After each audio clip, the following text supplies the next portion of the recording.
Enrique Rafael Clavel Moreno seduced, robbed, and brutally decapitated Hector Palma's daughter. As if that weren't enough, he went on to throw Palma's 2 children off a bridge in Venezuela. When he was finally caught by the authorities, he thought he could escape justice. He was wrong. Clavel himself met a brutal end when he was murdered in prison. Then there was also El Chapo's brother, who was shot in prison. No matter where they are, cartel members must always watch their backs. In this video, I'll show you the ones who failed to do just that. Number 1. Enrique Rafael Clavel Moreno. In 1989, the escalating feud between the Sinaloa and Tijuana cartels reached a tragic end with the murder of Guadalupe Lea Serrano and her children, orchestrated by Venezuelan trafficker Enrique Rafael Clavel Moreno. Working for the Arellano Felix brothers, who controlled the Tijuana cartel after the fall of the Guadalajara cartel, Clavel was tasked with targeting Hector Luis El Güero Palma, a leader in the rival Sinaloa cartel. Clavel seduced Palma's wife, Guadalupe, convincing her to steal $7 million from Palma's bank account in San Diego. After withdrawing the funds, Clavel brutally beheaded her and sent her severed head to Palma in a box, a horrifying act, marking one of the first drug-related beheadings in Mexico's history. However, Clavel's cruelty didn't stop there. 2 weeks later, he murdered Palma's children, Hector, who was 5, and Natalie, who was 4, by throwing them off a bridge in Venezuela, sending Palma into a rage. Palma, devastated by the loss, sought vengeance. Clavel was eventually arrested and imprisoned, but Palma's reach extended even behind bars. He arranged for Clavel to be assassinated in prison, bringing his wife and children's killer to justice in the only way the cartel world knew, through more violence. While cartel violence often claimed rivals and enemies, sometimes the tragedies hit closer to home. Joaquin El Chapo Guzman knew this pain all too well. His brother, Arturo Guzman Loera, known as El Pollo. Arturo Guzman Loera.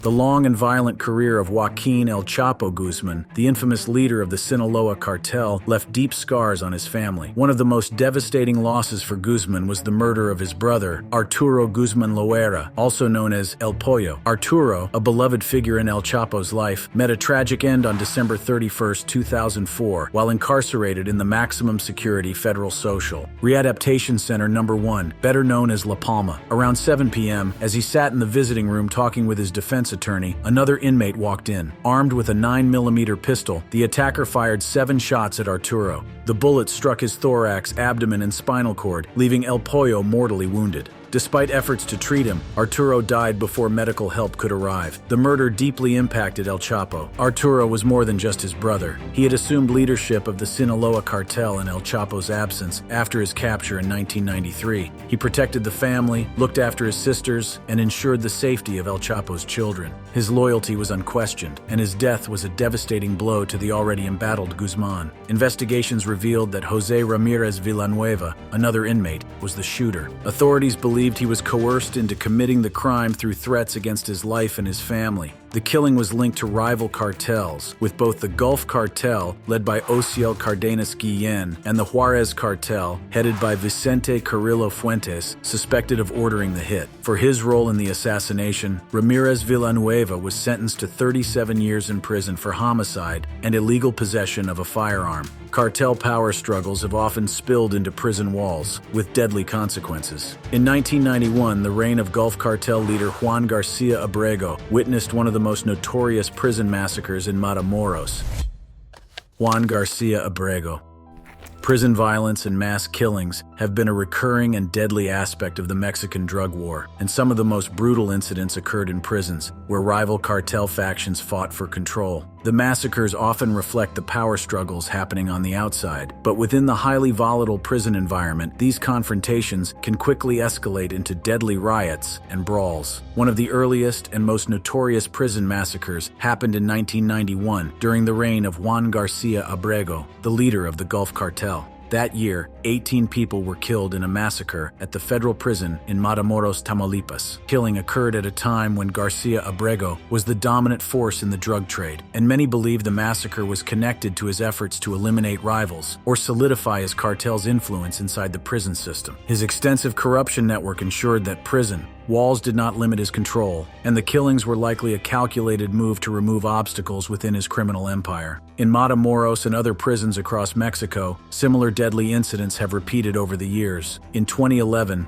20 inmates were killed, and 12 severely injured in a prison brawl in Matamoros, an event that some reports suggest were planned executions linked to the cartel wars. This massacre followed earlier violence in 2010, when 14 inmates were killed in a riot at the same prison. These incidents are not isolated to Matamoros. Violence has erupted across the country. For instance, in Ciudad Juarez, 17 inmates were killed in 2011 after rival gangs from the Sinaloa Cartel and Juarez Cartel clashed, using assault rifles smuggled into the prison. Other notable incidents include the 31 inmates killed in Altamira in 2012 in a clash between the Gulf Cartel and Los Zetas. The tentacles of cartel violence stretch far beyond borders and prison walls. Helmer Pacho Herrera, one of the masterminds behind the Cali cartel's rise, met his fate not on the streets but within the walls of a Colombian prison. Helmer Pacho Herrera.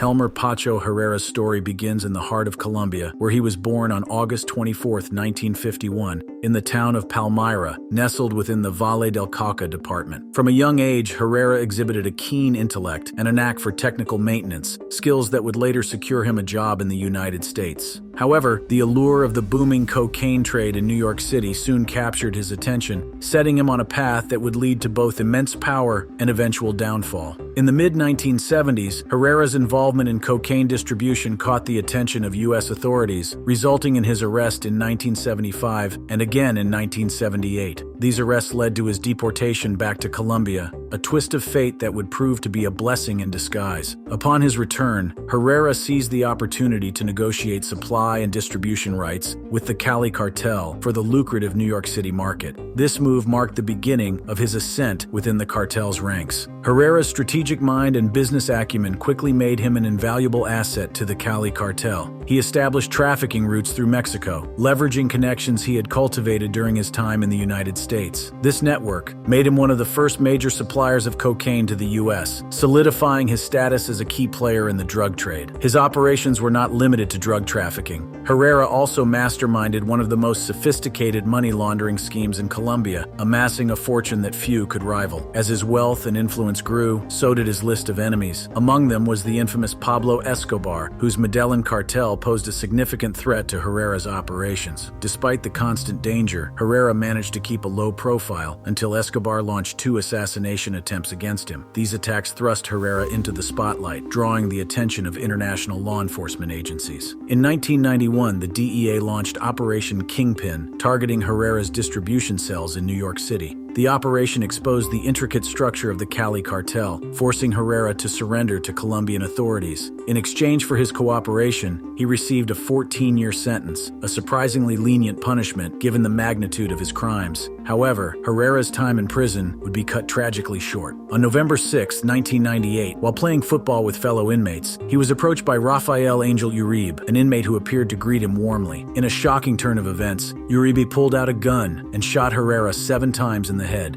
ending the life of one of Colombia's most notorious drug lords. Herrera's murder within the prison walls served as a stark reminder of the relentless violence that pervades the world of drug cartels, where even incarceration cannot guarantee safety from the reach of one's enemies. Not all cartel figures face their ends in dramatic shootouts or prison riots. For Gilberto Rodriguez Orejuela, co-leader of the powerful Cali cartel, his fall came quietly but decisively in a U.S. court.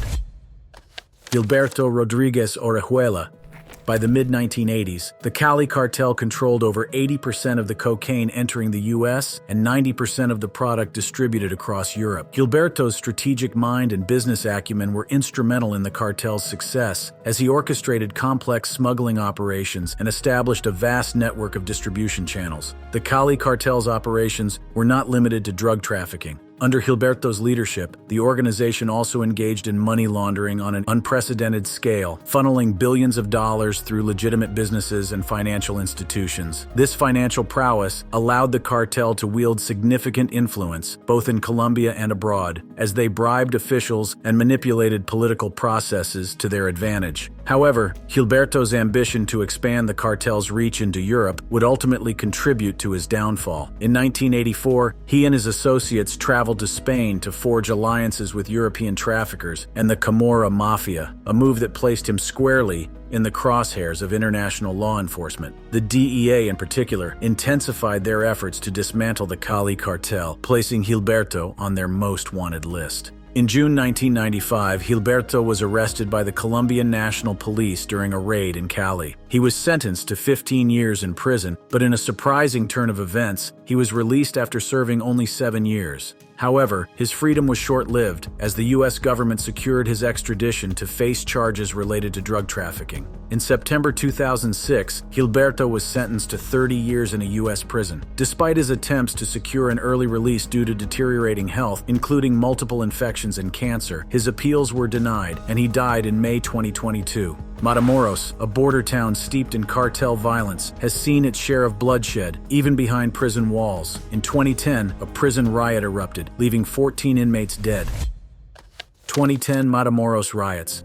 The 2010 Matamoros prison riot was a brutal and bloody incident that left at least 14 inmates dead, all because of ongoing fights between rival cartels. It happened on October 8, 2010, in a prison near the U.S. border in Matamoros, Tamaulipas. The riot wasn't just random violence, it was driven by deep-seated rivalries between drug cartel members locked up together in the overcrowded facility. The inmates, many tied to powerful cartels, grabbed whatever sharp homemade weapons they could find and went after each other. The prison quickly turned into a battlefield, with bodies piling up as the fighting got worse. The violence was all about control, each cartel faction trying to assert its dominance inside the prison, continuing the same brutal turf wars they waged outside. The prison guards couldn't contain the chaos, so soldiers and police had to storm the facility to stop the bloodshed. By the time they brought the riot under control, 14 prisoners had been killed in the fight. The whole thing showed just how much influence cartels have inside Mexican prisons, where they continue their power struggles even behind bars. This riot wasn't an isolated case. Just a month before, there were shocking allegations at another prison in Durango, where officials were accused of letting cartel-linked inmates leave at night to carry out killings. The Matamoros riot was another reminder of how cartel violence runs deep, even in places that are supposed to be secure, with corruption and overcrowding only making things worse. Ambition and violence defined the life of Jose Rodrigo Arechiga Gamboa, known as El Chino Antrax. As a high-ranking figure in the Sinaloa cartel, his violent end in May 2020, after a dramatic escape and firefight, became the final chapter in a life marked by ruthlessness and a fatal thirst for power.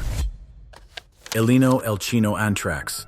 Jose Rodrigo Arechiga Gamboa, infamously known as El Chino Antrax, was a prominent figure in the Mexican drug trade, whose life was marked by ambition, violence, and an untimely death. Born in 1980, El Chino's early life in Sinaloa, Mexico, was steeped in the influence of the notorious Sinaloa cartel. His rise to prominence began under the mentorship of the Zambada family, one of the cartel's leading factions. El Chino's initial foray into the cartel world involved logistics and small-scale drug deliveries. However, his strategic mind and ruthless efficiency soon caught the attention of higher-ups, propelling him into the upper echelons of the organization. He eventually founded Los Antrax, an elite armed wing of the Sinaloa cartel, tasked with providing security for Ismael El Mayo Zambada and executing violent reprisals against rival factions. Under El Chino's leadership, Los Antrax became notorious for their brutality, employing extreme measures to eliminate threats and assert dominance. Their operations extended beyond Mexico's borders, as they facilitated the smuggling of vast quantities of narcotics into the United States. Despite the inherent dangers, El Chino's ambition and thirst for power drove him to expand his influence, even flaunting his exploits on social media in a bid for notoriety. However, his high-profile lifestyle would ultimately lead to his downfall. In December 2013, El Chino was arrested at an airport in the Netherlands, identified by his distinctive Los Antrax diamond ring. His capture marked a significant blow to the Sinaloa cartel, as he was extradited to the United States to face charges related to drug trafficking. In a surprising turn of events, El Chino pleaded guilty in March 2015 and received a relatively lenient sentence of 7 years and 3 months. This outcome fueled speculation that he had cooperated with authorities, a suspicion that would have dire consequences. After serving 5 years, he was released under house arrest in March 2020. The Sinaloa cartel, wary of potential betrayal, viewed El Chino as a liability. On the night of May 14, 2020, a hit squad stormed the home where El Chino was staying with his sister and her husband. A fierce firefight ensued, with El Chino valiantly defending himself with an assault rifle. However, as dawn approached and their ammunition ran out, El Chino and his family surrendered, only to be mercilessly gunned down. Sometimes a cartel leader's end comes not at the hands of rivals on the outside, but through betrayal within their own ranks. Michael Torres, a feared figure in the Mexican mafia, learned this the hard way when 2 inmates brutally ended his reign in 2023. Michael Torres. In 1994, Torres's life took a significant turn when he was sponsored to join the Mexican Mafia by one of its founders, Luis Huito Buff Flores. This affiliation marked the beginning of his rise within the ranks of organized crime. However, his ascent was abruptly halted less than a year later when he was arrested for manslaughter, resulting in a lengthy prison sentence. After serving 16 years behind bars, Torres was released in the early 2000s. While many would have taken this opportunity to turn their lives around, Torres chose a different path. He immersed himself further into the world of drug trafficking, forging alliances with powerful cartel members to smuggle narcotics across the U.S.-Mexico border. His criminal empire expanded rapidly, fueled by his ruthless determination and strategic acumen. Despite his success, Torres's criminal activities were not without consequences. His involvement in the drug trade attracted the attention of law enforcement, leading to his second arrest. This time, Torres decided to represent himself in court, despite having only a fifth-grade education. While this move seemed foolish to some, it was a calculated strategy to prolong his stay in Men's Central Jail, where he continued to exert control over drug sales both inside and outside the prison. Torres's dominance in the prison drug trade earned him numerous enemies, both among inmates and rival gangs. His downfall was precipitated by a betrayal from within his own ranks. A former associate known as Smokey turned informant, leading to Torres's arrest and subsequent incarceration. Despite the betrayal, Torres continued to wield significant influence from behind bars, imposing taxes on drug sales and maintaining his criminal operations. However, his reign came to a violent end in July 2023. On a fateful morning, two inmates, Ray and Juan Martinez, entered Torres's cell and brutally stabbed him multiple times. Just as Torres's enemies conspired to end his life within prison walls, Mark Fellows, known as the Iceman, faced a similar fate. Despite his ruthless reputation as a hitman, he too became a victim of the same cold-blooded violence he had so often inflicted, proving that in the world of organized crime, no one is safe, even in maximum security confinement. The Iceman. Born on September 5, 1980, in Salford, Manchester, Fellows' early life was steeped in the gritty realities of the urban underworld. As a teenager, he moved to Warrington, where he would eventually carve out a reputation as a ruthless enforcer for hire. By 2015, Fellows had established himself as a formidable figure in the criminal landscape, known for his willingness to carry out hits for drug traffickers and gangsters. His notoriety reached new heights with the murder of Paul Massey, a prominent gangster known as Mr. Big in Greater Manchester.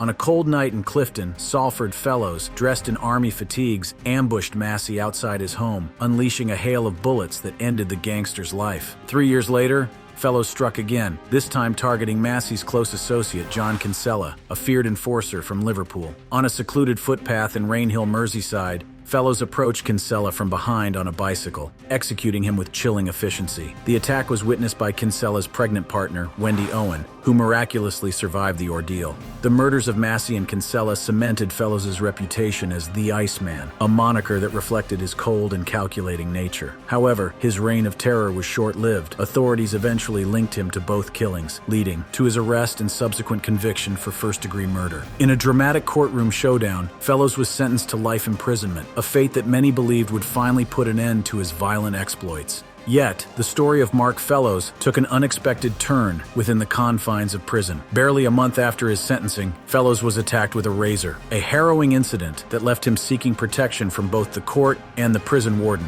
Despite his pleas, no assistance was forthcoming, and a few weeks later, he was brutally stabbed in the neck multiple times while in his cell. Rodney J. DeLong Jr.'s death in a brutal stabbing attack inside his prison cell bore a striking resemblance to the fate of Torres and Fellows. His murder, orchestrated by a cellmate from a rival gang, highlighted how deeply entrenched gang rivalries can be, even behind bars. These rivalries often escalate into life-and-death confrontations, leaving little room for escape. Rodney J. DeLong Jr. In May 2018, DeLong, an inmate serving a 9-year sentence for burglary, possession of a controlled substance, and assault with a deadly weapon, was placed in a cell with Robert John Stockton, an associate of the Aryan Brotherhood. This decision by prison officials, intended to maintain the inmate-to-cell ratio, would have fatal consequences. Stockton, a notorious figure within the prison system, had a violent history, having previously stabbed someone to death for the Aryan Brotherhood just 2 years prior. Despite this, DeLong was assigned to share a cell with him, a move that would prove to be a great grave oversight. Within an hour of being placed together, Stockton attacked DeLong with a shank crafted from a metal cell door, stabbing him repeatedly in the neck and eyes. The attack was swift and merciless, leaving DeLong lying in a pool of his own blood. After committing the murder, Stockton calmly returned the weapon along with his food tray to the correctional officers, a chilling testament to the cold-blooded nature of the crime. The implications of this event reverberated throughout the prison system, highlighting the dangers of housing inmates with known gang affiliations and violent histories together. DeLong's murder was particularly tragic, given that he had only 7 months left to serve on his sentence. His death raised serious questions about the protocols and decision-making processes within the prison, particularly regarding the management of inmates flagged as enemies of powerful prison gangs like the Aryan Brotherhood. DeLong had been marked as an enemy in the prison records, meaning that Stockton, or any other member of the gang, would be expected to attack him on sight or face retribution themselves. Joseph Hutchinson. Joseph Hutchinson, known on the streets as Capone, was a long-standing member of the Sanford Gang, a group notorious for its involvement in drug trafficking and organized crime in the San Fernando Valley. Hutchinson's life was deeply intertwined with the criminal underworld, where he played a pivotal role in the operations of the gang, particularly in his association with the infamous Michael Torres. Hutchinson's criminal career was marked by his loyalty to Torres, a powerful figure within the Mexican mafia. As one of Torres's trusted lieutenants, Hutchinson was responsible for collecting money and ensuring that Torres's orders were executed both behind bars and on the streets. His position within the gang afforded him a level of influence and respect, but it also placed him in the crosshairs of rival factions. Despite his incarceration, Hutchinson continued to wield significant power within the prison system. However, the dynamics shifted dramatically following the murder of Michael Torres in July 2023. With Torres gone, a power vacuum emerged, leading to increased tensions and rivalries among the inmates. Hutchinson found himself navigating a precarious landscape where alliances were constantly shifting and trust was a rare commodity. In the wake of Torres's death, Hutchinson aligned himself with Martinez, a member of the Rosemead gang who had taken over the jail's operations. This decision, however, would prove to be a fatal misstep. Members of Torres's clique perceived Hutchinson's actions as a betrayal, believing that he had turned his back on his former ally by working with their rivals. On August 3, 2023, the simmering tensions reached a boiling point.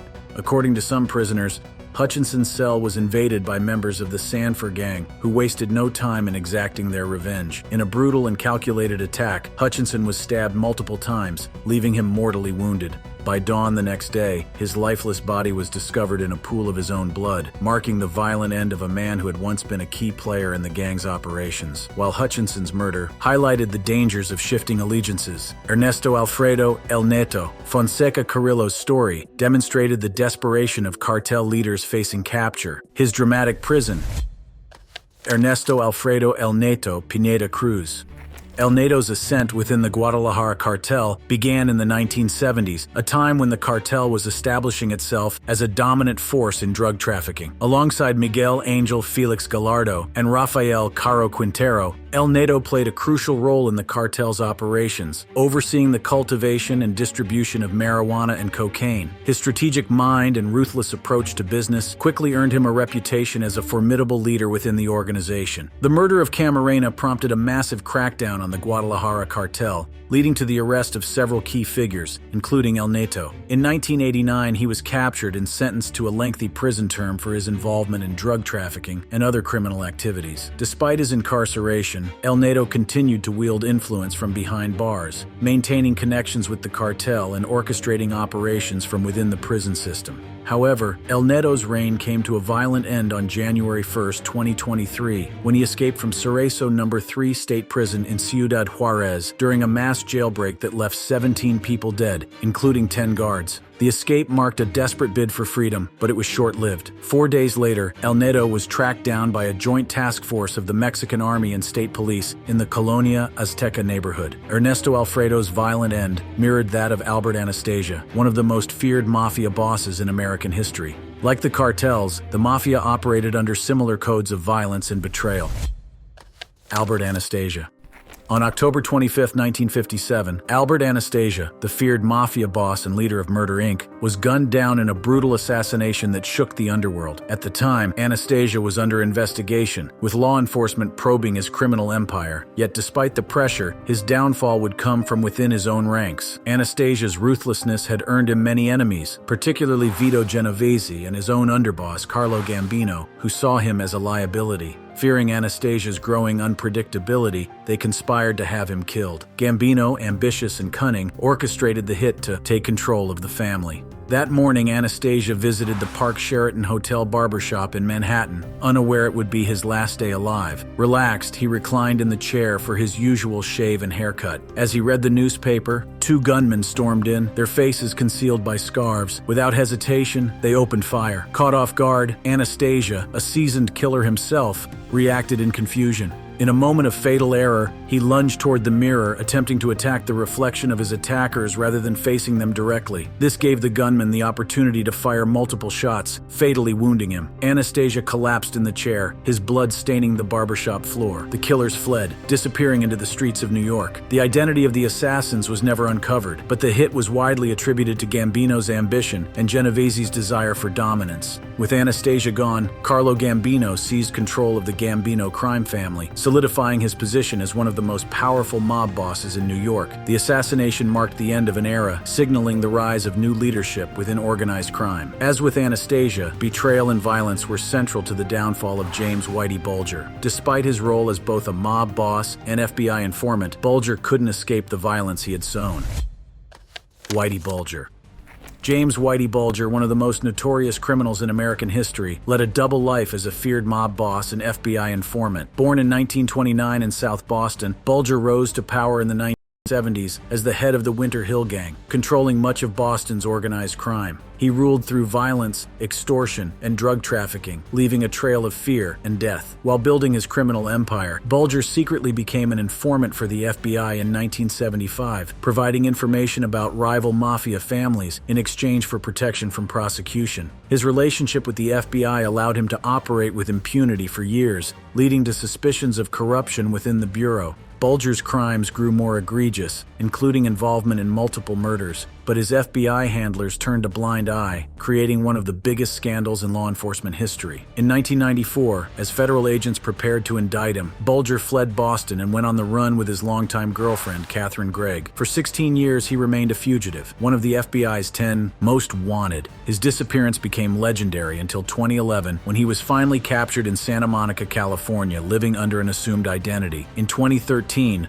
Bulger was convicted of 11 murders, along with a litany of other crimes, and sentenced to 2 life terms in federal prison. His reign of terror had finally ended, but his death was as violent as his life had been. On October 30th, 2018, Bulger, aged 89, was transferred to the Hazleton Federal Penitentiary in West Virginia. Less than 24 hours later, he was brutally beaten to death by fellow inmates, including a mob hitman. His eyes were gouged out, and he was left unrecognizable. A gruesome end for a man who had lived a life steeped in violence. That brings us to the end of this video. For more interesting videos like this, click on the cards on your screen.